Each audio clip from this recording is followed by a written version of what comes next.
Why I love Lightroom and not Photoshop, apart from two tools. Hi everybody, Rick McEvoy here, welcome back to my YouTube channel. In this video I will tell you why I love Lightroom and try and work in Lightroom all I can do, and why I don't really like Photoshop. Sorry Adobe, I'm still a paying customer by the way, so it's not as though I'm not buying your products. I have Photoshop as part of the photography plan on the Creative Cloud. It's just too complicated for me. Right, let me do the read you out bit. Here we go, bear with.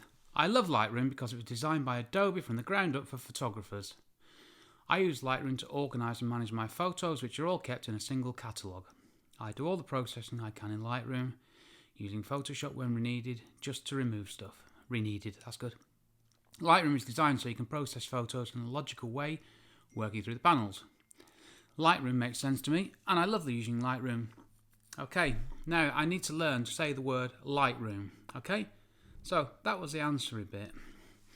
And if you're expecting the second post in my step-by-step guide to how to become a real estate photographer, apologies, I wanted to get this one out of the way. When I say out of the way, I wrote this to my email subscribers. Phone's ringing, that's helpful, isn't it? This was the subject of the email to my email subscriber list. Every month I send a personalised email, which quite often morphs into a full blog post like this one. It was something I wanted to, just wanted to tell people. Lightroom's great, I like using it. The thing I wanted to get over is, if you don't like Photoshop, don't worry about it. I use Photoshop, I use two things in Photoshop. The clone stamp tool and the spot healing brush. Now they're brilliant tools, and I use those to remove things from photos. Obviously the first thing I try to do is to exclude things from a photo, so the old cliche goes, get it right in camera. Still applies. If I don't need to remove something, then I'm happy.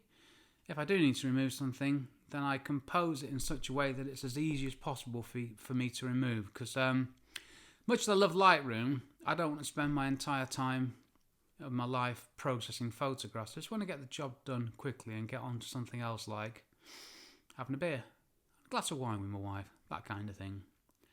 Processing for me is a job that I need to do efficiently and well, and that's why I like Lightroom. Lightroom has a spot removal brush for moving dust sensors, little bits and bobs like that. When I've been photographing a new building, I do what's called snagging on the inside, where all little paint spots and defects and handprints on ceiling tiles and everything, they have to be removed. Now excuse me, quite often I start off doing this in Lightroom using the spot removal brush, and then there comes a strange selection or something doesn't work. So ordinarily I dive into Photoshop and I use those two tools to get rid of all these blemishes and also dust sensor spots, which doesn't matter what I do, can't stop them from happening. So that's all I use Photoshop for. Layers. Do you understand layers? It might just be the way that my brain works, but I don't understand why you would need layers. Now, I've had a lot of people give me a lot of stick over this, saying, oh, you got to have layers because you can go back on stuff. But the processing I do is I'm enhancing what's there. I'm not adding text to a photo, but there's new ways of doing that now since Photoshop first came out. I'm enhancing what's there and removing bits I don't want, and that's it. I don't want to do any more. That's not how my work goes. That's not what my clients want. So I don't actually need Photoshop apart from those two things. If Lightroom had those two, the spot healing brush and the clone stamp tool, if it had them, I wouldn't ever use Photoshop. Just got no need for it whatsoever. And there's nothing wrong with that. And that's what I want to get over to you all. If you're struggling with Photoshop, because I struggled with Photoshop. I struggled with Topaz Labs, Perfect Photo Suite, On One, Affinity Photo. I bought every editing package out there. I've had a little play with it. I've not got very good at it. And then I've got rid of it dissatisfied because I thought it was rubbish. I was the rubbish one, not the software. Same applies to Photoshop. I have spent some time trying to learn it. I just cannot get my head around it. So I'm happy with Lightroom. I've stuck with Lightroom since 2007. Yes, I've used the other things, but Lightroom's been the consistent thing. And that's what I use for all my processing wherever possible. Excuse me again. 2 exceptions. Removing things with Photoshop. And if it was a cloudy day, which I'm in England, fair chance of that, isn't there? I can replace the sky. And for that, I use Luminar 4 AI Sky Replacement.